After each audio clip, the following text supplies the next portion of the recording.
провода, ток по рукам, телефон на все голоса говорит пока.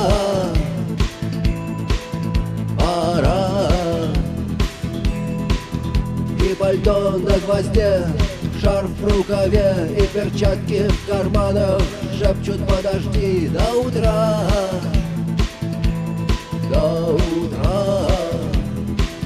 Но странный стук зовет дорогу. Может, сердце, может, стук в дверь. И когда я обернусь на пороге,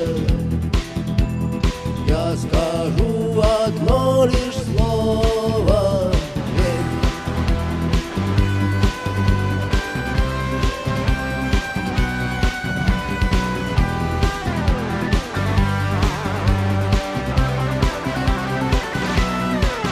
И опять на вокзал, и опять к поездам, и опять проводник выдаст белье и чай.